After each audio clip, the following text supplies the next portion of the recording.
All right, guys, welcome back to another one. Back in the garage today, day one of our Little Sahara Dune trip prep. We got a few things to do to this girl. The biggest thing, actually no, like one of the easiest things is getting our sand tires ready. We do not have these mounted on wheels. We always steal the wheels for our winter setup, which are those, so we'll have to just steal those rims, swap those out. That'll be nice and easy, but we do have a few things we're going to do to the quad. The main thing and the most time consuming thing will be adding a little bit of power. Most of you, if you've been following for a while, you'll know that this engine is bone stock. The bottom end was an old bottom end I had from a practice quad, and then we threw a brand new top end on it, all stock piston, stock head. We do have a full exhaust, we have a vortex, and we have an intake. So a huge thank you to B&R Motorsports. We're going to give this girl just a little bit of power, you know, a high compression piston, an intake cam. It should be a nice little power gain. We're also going to help cool this girl down with a Gland Innovations dual fan kit. He just sent me his updated wire harness. I've had this for a while. I have used it in the past and it works great. I always ran the fans together hot. But he has this new inline sensor for the radiator hoses to turn on one fan at a desired temperature. I think we went with 200 on this one. I'm pretty sure that's what he did for this one. So the second fan, when this quad hits 200 degrees, the second fan will kick on. We do have this IMS oversized gas cap adapter because we have the quick fill in here. We do not need that. It's just going to make things a lot harder for refueling in the dunes, so we'll just swap that out. That's nice and quick. We do need to get our headlight wired in and mounted, and we got a gasket kit for the top end, and I want to say I believe that is it. So a few things to do. This might be a two-part video series. We're just going to start today. The main thing and the most time consuming thing will be the top end work, so I'm going to tackle that first and then do the smaller stuff after that. So like I got to pull the radiator to do the fan, and we are draining the coolant for the top end, so that'll work out, so we can do that all in one shot. Get the wiring in for the fan, and then get the top end back together and then get her fired up. We'll try to break this quad in before the Dune trip. We do have one more scheduled private motocross day at 5:08. It's the Monday before I leave for the dunes, which I'll be leaving on Tuesday. So I'm going to try to make it, and we'll just see what happens. Worst case scenario, we'll do a few heat cycles and we'll break her in at the dunes. It's not going to be a big deal, but let's get going. We got some work to do. Dune prep part 1. Let's go.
guys, we got everything disassembled. We do need to pull the radiator out. I'll probably do that once I get the top end done, just so I don't drop anything in there.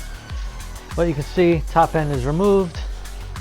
Show you the old piston, which was over here. Whoops. So stock piston 11.6, I believe, is compression. Looks okay. I ran race fuel once in a while on this quad. I didn't run it all the time, but the head looks really good. So that was burning really good. Show you the spark plug. Spark plug was also looking good. Was running really good. We're going to reuse the cylinder. There's nothing wrong with it. It looks really good. No issues with this quad as far as running, burning oil, anything like that. This machine has been solid. We already got the piston set up, as you can see. Rings, OEM rings. This is just a 12-to-5-to-1 piston from B&R, Wiseco B&R custom piston. And then we're just using his, I think it's his XC1 custom hot cam, custom grind. So that's that. We have that in the old race engine. It's definitely a good combination, but now it's time to start putting this back together.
Alright guys, we are ready to fire her up. We're going to have to just add some coolant. So for now, I'm only tied into one fan. We got the sensor all cut into the radiator hose, ready to go. We'll work on the wire harness tomorrow.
So we did find the problem. Kind of my fault. When I took the head off, I should have checked it over. High idle can be caused by a couple things. It can be electrical. It could be your stock idle speed control, which a lot of times those go bad when we use these manual ones, which eliminates that. You can have a bad TPS, or the TPS is just out of adjustment. Or you have an intake leak somewhere in front of the actual intake, and that was our issue. After looking pretty good with a flashlight, this is what I found. See the ripped intake boot right there? So it was sucking in extra air right there, causing a high idle. So easy fix. Luckily, we had one on here, brand new. We just stole it. We'll get another one. We're still a ways away from firing this girl up, so not a huge deal. We'll start her up for you. She friggin' idles perfectly now.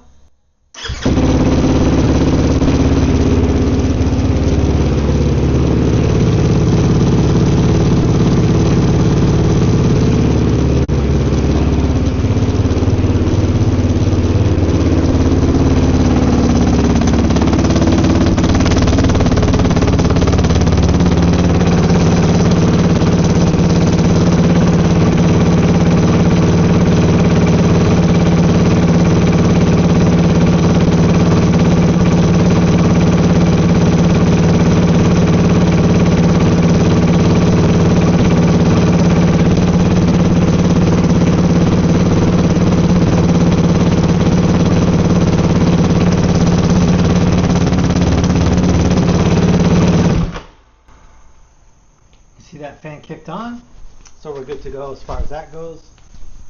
Like I said before, we are going to wire in this one. We'll do that tomorrow along with some of the other stuff. So we will show you that in detail once it's in the quad, and we'll show you it working. But that's it for part one, guys. Hopefully you enjoyed it. Like I said, this is Dune prep for Little Sahara. I believe it is the 26th, hold on, I'll tell you guys right now. Let me look at the calendar. I believe the third weekend of October. So we will be riding, I believe we'll be riding the 23rd, the 24th, and the 25th at Little Sahara, Oklahoma. If you guys are out there, come say hi to me. If you see me out there, you'll see the quad along with all the other YouTube guys, pretty much the same guys as last year. I'm sure we'll see some more guys as well, but it was a good time. Actually pretty excited to go this year and get away and do some riding. I'm also excited just to test this cam and piston combo. It should definitely make a difference and just give me a little more power, which will definitely help for the dunes and these paddle tires. Like I was saying, definitely lose a lot of power in the sand. But that's a wrap. Like I said, give this a thumbs up, drop some comments, and stay tuned for part two, where we wrap up the last few items on Dune prep. All right, guys, peace.